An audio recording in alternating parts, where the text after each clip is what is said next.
सोच समझ के पूरा प्लान बना रहे हैं ताकि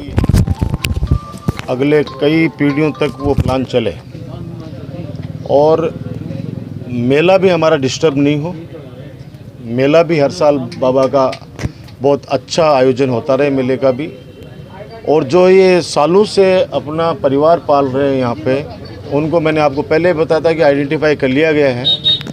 तो इनको सुव्यवस्थित तरीके से हम लोग कियोस्क बनाकर इनको आवंटित करेंगे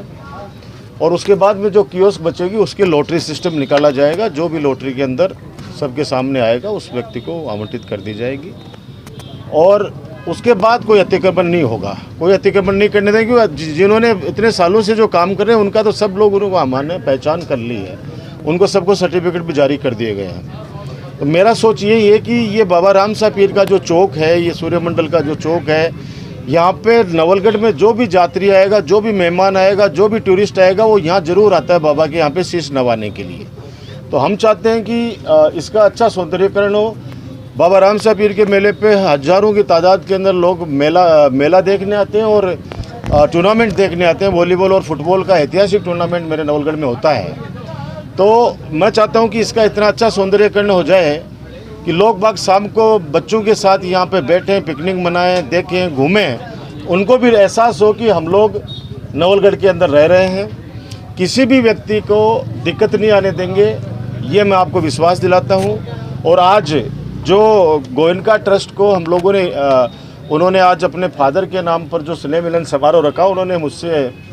मिले थे और मेरे को आमंत्रित किया था कि आप सब लोग आइए, हम चाहते हैं कि नवलगढ़ के अंदर कोई सौगातें दें।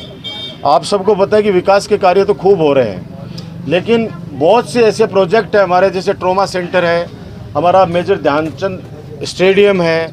हमारा ब्लड बैंक है, फौजी भाइयों के लिए कैंटीन की व्यवस्था है, हमारे जो रिटायर्ड सेवानिवृत्त जो कर्मचारी यानी पेंशनधारियों के लिए उनका ऑफिस है,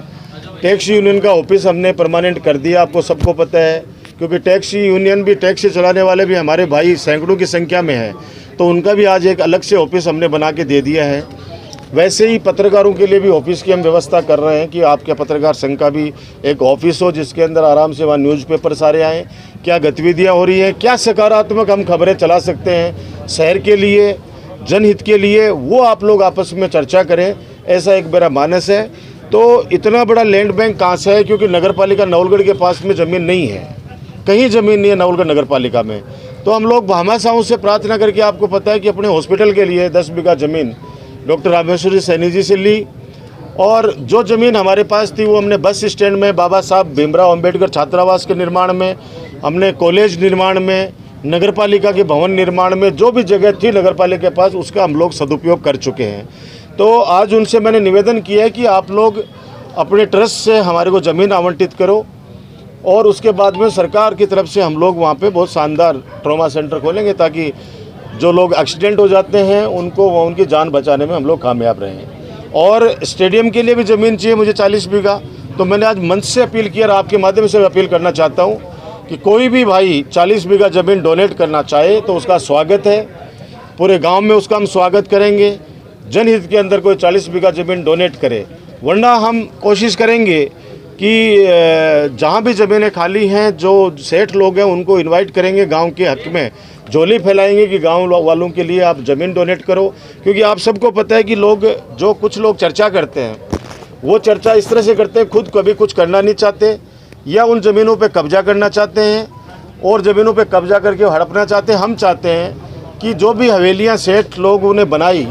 और वो हवेलियों का संरक्षण हो और वो अपनी मर्जी से किसी को बेचना चाहिए, देना चाहे, वो उनकी मर्जी है, लेकिन कोई ज़बरदस्ती उन पर कब्जा करे वो डॉक्टर राजकुमार कभी भी बर्दाश्त नहीं करेगा। क्योंकि प्रशासन का राज है, कानून का राज है, जनता का राज है मेरे नवलगढ़ के अंदर। तो आम जनता खुशी खुशी रहे,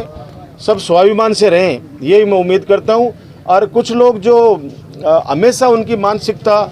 नकारात्मक रहती है, वो अपने परिवार को भी तोड़ने में लगे रहते हैं, तो उनसे भी मैं प्रार्थना करूँगा कि बाबा राम साहब पीर उनको सद्बुद्धि दे और इस अच्छे काम में जो आम जन के लिए, नवलगढ़ की 36 कौम की जनता के लिए जो हमारे सपने हैं, उस सपने के अंदर उन सपनों को पूरा करने में वो अपना सकारात्मक सहयोग दें।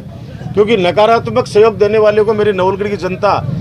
ने न तो पहले माफ़ किया है न आगे माफ़ करने वाली है। मेरे नवलगढ़ के जनता एक एक बच्चा सब लोग समझदार हैं, सब लोग इस बात को समझ सकते हैं कि उनका शुभचिंतक कौन है, कौन उनके हित की बात कर रहा है। तो आने वाले वक्त के अंदर मेरा तो टारगेट है कि 2021 के अंदर यानी 2021 के अंदर इसका शानदार सौंदर्यीकरण हो। उधर जो मैंने आज उन सेठों से, मामा साहू से मांग करी है, वो चीज़ें भी धरातल पे हैं। आज सैनी समाज का जो वहाँ पे शमशान घाट का कितने सालों से वो लोग परेशान हो रहे थे, कोई डेवलपमेंट का पैसा नहीं लग रहा था क्योंकि वो उन सेठों के नाम से ज़मीन थी। आज उन्होंने ज्ञापन दिया वहाँ पे आके, और मैंने तुरंत उनसे आग्रह किया और उन मामा साहू ने तुरंत हाँ कर दी कि हम ज़मीन भी सरकार के नाम से उनकी कर देंगे जो 3 बीघा शमशान घाट की है, और उसमें सौंदर्यीकरण भी हमारे बद्रीदास चौधरी चैरिटेबल ट्रस्ट उसमें पैसा लगाकर उसका जीर्णोद्धार भी कराएगा शमशान घाट का। तो आज वो कितने खुश होके गए हैं, वहाँ पे जोड़ की डानी वाले सब लोग आसपास के कितने खुश होके गए हैं। तो मैं ये चाहता हूँ कि हमारा जो सपना है वो चाहे सीवरेज का हो, चाहे हॉस्पिटल का हो, चाहे बाबा साहब अम्बेडकर छात्रावास का हो, चाहे साइंस पार्क का हो, चाहे पीने के पानी की योजना हो, बड़े बड़े सपने हमने पूरे किए। एडीजे कोर्ट का हो, एडीजे कोर्ट की कितने सालों से हमारी मांग थी, अब जाके माननीय मुख्यमंत्री अशोक गहलोत साहब ने बड़ा दिल रखते हुए हमारे नवलगढ़ को सौगातें दी हैं। तो आम जनता के लिए ज़्यादा से ज़्यादा सौगातें लेके आऊँगा।